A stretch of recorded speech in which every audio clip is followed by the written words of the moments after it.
Hi,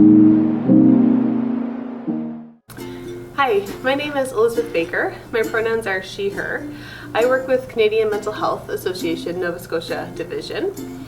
My role specifically is I'm the Education and Training Program Lead. CMHA National is across the country in 11 different provinces and territories.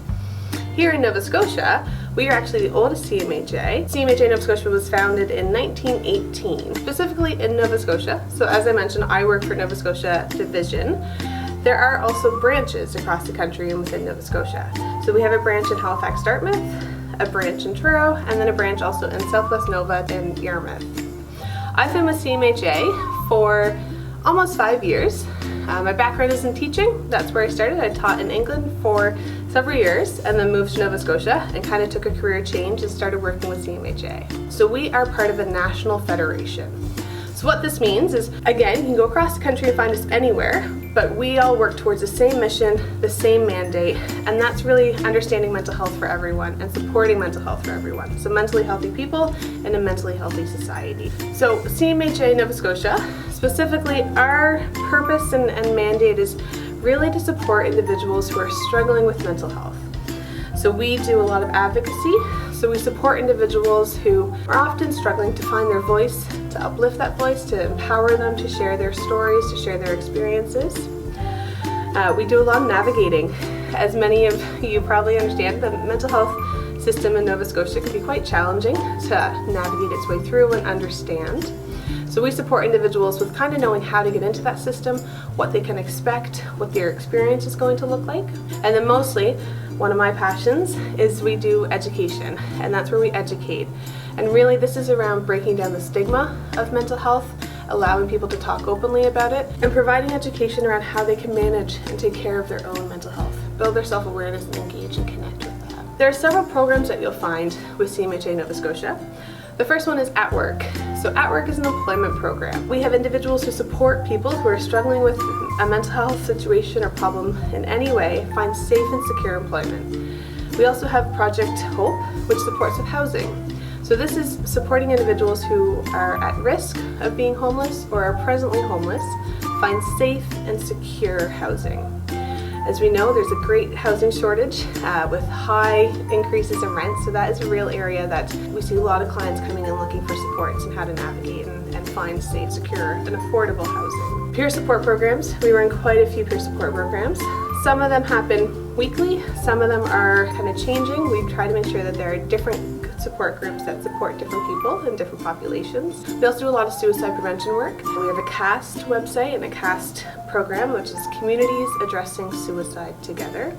And under that umbrella, we do a lot of education, awareness, really kind of breaking down the stigma around suicide and creating suicide-safe communities. And then we also do education and training. So this is, again, where I lead and where I know the most about. We do a lot of trainings, so we go into workplaces, different organizations, and share mental health in the workplace. There's a lot of topics that range within that: psychological health and safety standards, supports, work-life balance, burnout, compassion fatigue, a lot of kind of education around supporting your mental health in the workplace. And then we also have psychosocial wellness programming, and this falls under our Thrive Learning Center.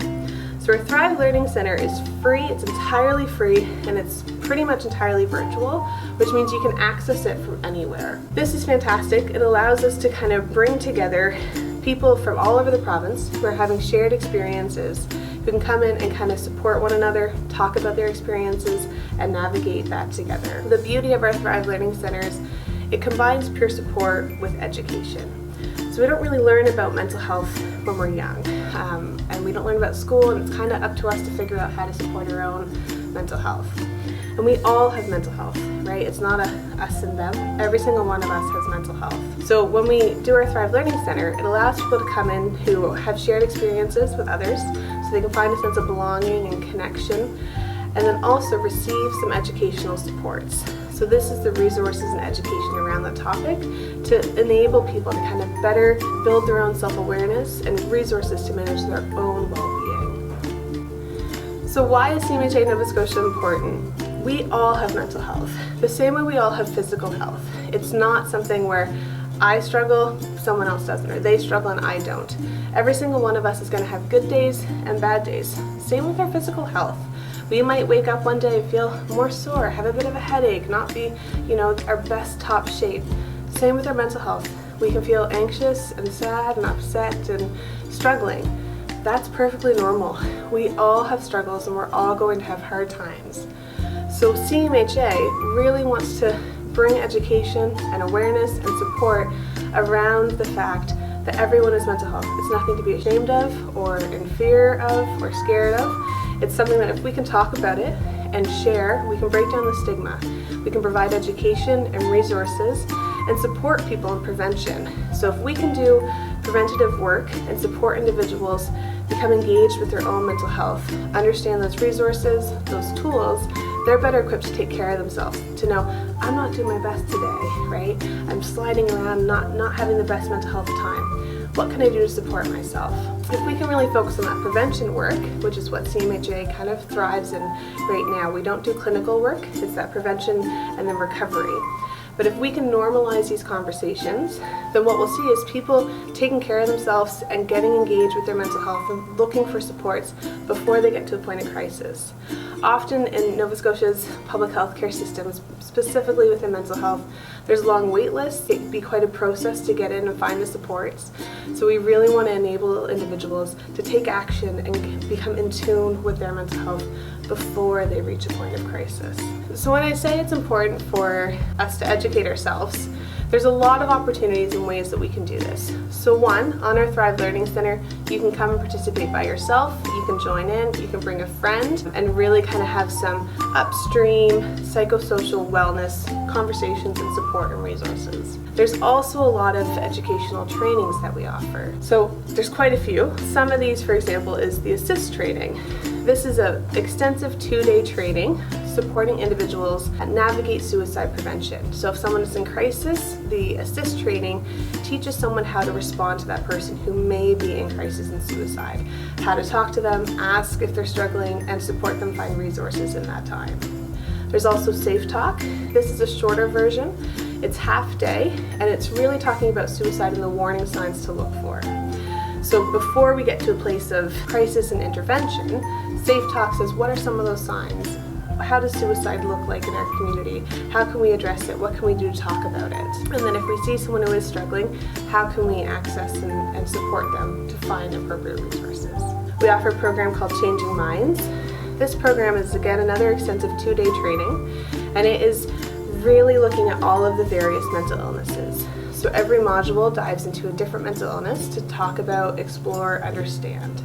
The big piece within this training is there's a lot of lived experience videos shared. So what I mean by lived experience is these are individuals who have gone through something with this mental illness and are sharing their story. This can be incredibly empowering on a multitude of levels. But one, for individuals who may be struggling with that mental illness, they can see someone who's gone through similar experiences. They can know and hear what that was like for them and find a sense of belonging and connection. Also, for people who haven't necessarily lived with that mental illness or gone through that experience, it gives us an understanding of that mental illness. Often we're so afraid of mental illness because we don't understand them, right? And that's where that stigma comes from. So this training is really diving into understanding mental illnesses, exploring how we support them, how those mental illnesses may present in different individuals, and what can we do as individuals, workplaces, communities, society to better support as we see someone who may be struggling. We offer psychological health and safety in the workplace.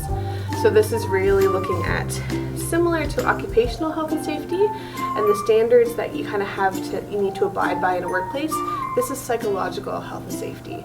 So things such as workload, work-life balance, psychological demands, lots of different kind of changes. And we go through those standards within a workplace and say, okay, how can we address this in your workplace? We offer a program called Resilient Minds. This is specifically for firefighters. So this is for psychological health and safety for firefighters who are consistently kind of exposed to trauma and challenging situations.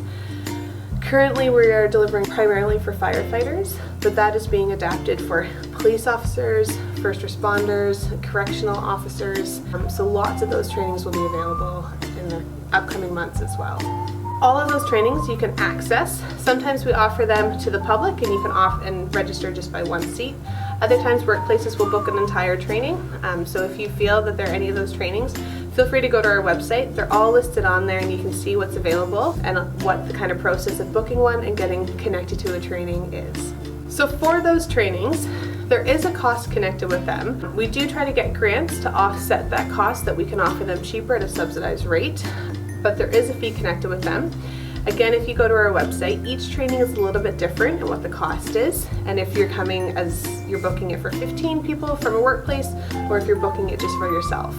So those costs are quite variable. We often try to honor and work with nonprofits. So if you're someone who's coming from a nonprofit, we do have nonprofit rates as well. So please head to our website. You can connect with the current education training lead, myself would be right now, but go to the website and you can connect, see the prices there, and we're happy to kind of discuss and negotiate ways to make this affordable and accessible for you as well.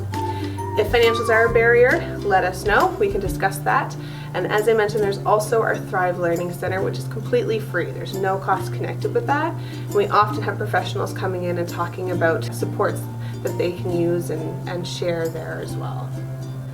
When thinking about what drives me to connect with our community and what drives CMHA to kind of be part of the community and make impact, is really building meaningful connections. As I've mentioned, mental health comes with a lot of stigma. People who are struggling with their mental health often don't want to reach out and ask for help or even know where to turn to. But we are all social beings and we all struggle. So if we can find places to connect, find those meaningful connections, share our experiences, and find a sense of belonging, all of us end up being a little bit more happier, more connected, more engaged. And that is really what drives me and a lot of CMHA's work, is to build bonds and connections with one another. So in thinking about that, there's a lot of different resources, particularly through our Thrive Learning Center, that are for specific populations. So for example, there's one that we just did around individuals who are struggling with chronic pain. Chronic pain often impacts their mental health. So there was a peer support group, there was an educational resource, supports provided for that. We have one coming up for newcomer mental health. We also have a women's peer support group. There's a men's peer support group that happens regularly. We've got a parenting peer support group, and that is one specifically around being a parent can be challenging. So how do you support one another? Share those experiences, not just being a parent, but also being a child to an aging parent, right? There are a lot of different ways that we have connections in our community, in our personal lives, in our community, and we need to find ways to take care of one another. So don't be afraid to reach out, to ask for help. Join our Thrive Learning Center, check out our peer support groups, and really see, because they change every few months. We're constantly offering new programs, so keep an eye on our website, and I'm sure there'll be programs that connect with you that you'll feel resonated with. If there's not specific populations ones, there's always ones around understanding your mental health, building self-care, supporting someone. Being a caregiver is one that we run quite frequently.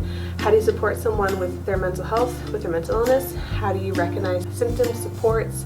How do you connect them to resources? We also have on our website an entire extensive mental health resource list. So this is resources across Nova Scotia that are accessible and affordable, and some at a national level that you can access as well. And they're divided into populations, and there is a seniors population within there, but plenty of resources that can be found within there. So I encourage you to check out the resource listing. It really does give quite an extensive opportunity to kind of explore what is available. Often we hear so much, I never knew this existed. So take the time to explore that resource, see what's out there, and really reach out. If you have questions, just connect, right? Because we are all struggling to find those connections. And that's really what drives us, right? Is building those meaningful sense of belonging. Because we all go through hard times. It's important to connect and share in those times. So I'd like to take a moment to encourage you to think about your own mental health for a sec. When you walk away from this, some things that I want you to think about are, how can you pay attention to your own mental health? So we all have times, as I mentioned, where we're doing really good, and we all have times where we're struggling and where we're doing not so good. And our behaviors change. And so the more that we can pay attention to what behaviors we have when we're doing well, and what behaviors you have when you're starting to struggle a little bit, the faster we can put in that self-care.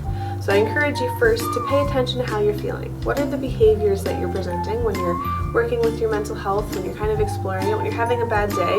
What does that feel like for you? What are those behaviors? Second, I really want you to think about how do you support those behaviors. So if I say, okay, when I'm doing well, I get outside every day, I really like being outdoors.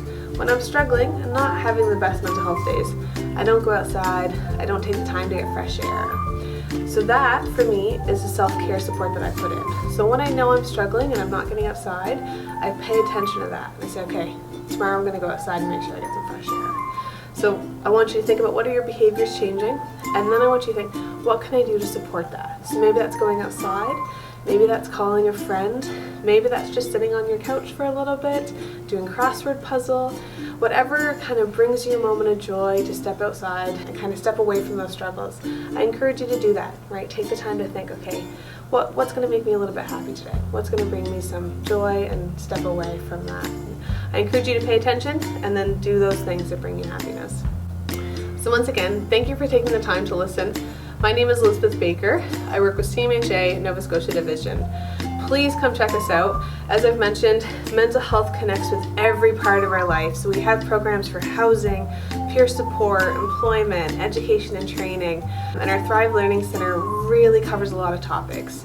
So I encourage you to head out, have a look at our website, check out that resource guide that I listed that gives lots of resources, and then also explore what's available, explore what's going on. We're all across social media as well.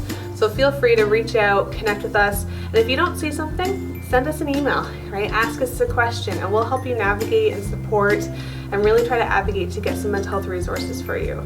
So please reach out and connect. Thank you.